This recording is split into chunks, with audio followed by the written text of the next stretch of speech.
Managing the drawdown phase of superannuation is becoming increasingly important as the Australian population ages. Tim Miller is with me to discuss some of the critical aspects of pensions. Welcome, Tim. Hi, Darren. Nice to be here. Look, let's start with some of the basics. When should a person commence a pension? Is it as easy as at the time of their retirement?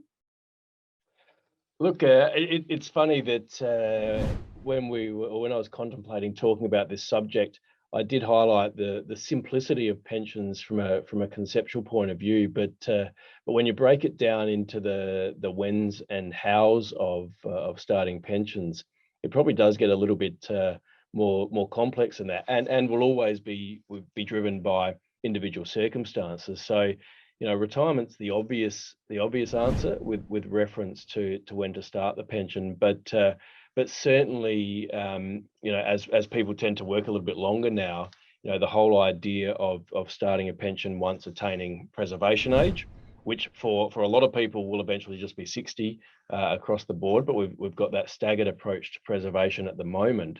So the capacity to commence a transition to retirement income stream, you know, I think is possibly still a little bit undervalued.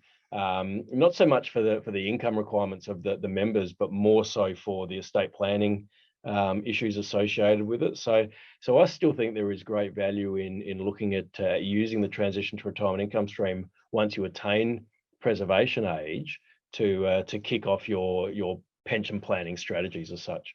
Okay. So when commencing a pension, what are some of the main things SMSF members should look out for? Yeah, look, I think a couple of the things that they need to look out for is one, and I think this actually plays nicely into the when to commence the pension strategy is, you know, have you finished making all of your contributions? So, you know, where are you in the contribution cycle? And again, with the work test removal coming into play from 1 July 2022 with reference to those over or up to age 74, you know, there's going to be a longer period of contributions post-retirement age. And so I think one of the things that needs to be contemplated is A, have you finished making all your contributions and therefore are you ready to start a pension?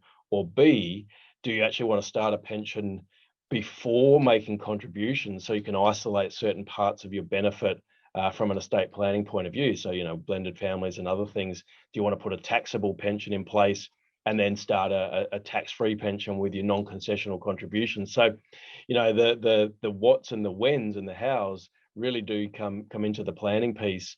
And so, you know, the contributions is one thing. The other thing, or the other two things that I would always highlight is liquidity. So where in the fund's investment strategy point of view is the fund? Do you have the liquidity to pay the pension? Do you have large lumpy assets, and do you need to contemplate how to liquidate those? And then the other one is obviously from a more practical and administrative sense, you know, where have you obtained all the necessary valuations, because you've got to contemplate the transfer balance cap. So have you done all of your accounting elements to ensure that you're in and around that transfer balance cap issue to ensure you don't have any excess transfer balance cap. Tim, you mentioned liquidity just then in your answer. And one of the things associated with liquidity is making the minimum pension payments every year. How important is it to ensure that you do that? Look, it's one of those things. I remember, and you know, when you've been talking to people about pensions for as long as I have, you come across particularly lots of trustees who potentially misinterpret the pros and cons of failing to pay the minimum and things. And you know, it's ultimately not a fund compliance issue so much from an account-based pension point of view. It really is a taxation issue for the fund, but by extension, it's a taxation and strategic issue, because by commencing a pension, you create that separate interest, so you can segregate, for want of a better term, your taxable component from your tax-free by the timing of contributions, the point that I raised before. And so the issue is, if you fail to pay the pension, then your pension ceases, and it ceases for the tax officer's point of view at the start of the previous year, which means if you've done a multiple pension strategy and you don't pay the pension, then all these pensions will come back together into one accumulation interest. So you might have undone a whole heap of work. The other side of it is that you lose your 15% or your tax deduction. So you lose that exempt current pension income deduction. So it's not a compliance issue so much. It's more a strategic planning and taxation issue, unless of course you fail to pay a minimum for a TRIS, or you pay too much for a TRIS, and then you've got other things to contemplate there. Tim, just then you mentioned that sometimes you hear arguments about the pros and cons of meeting this minimum pension requirement. So can I ask, what happens if you fail to comply with the obligation?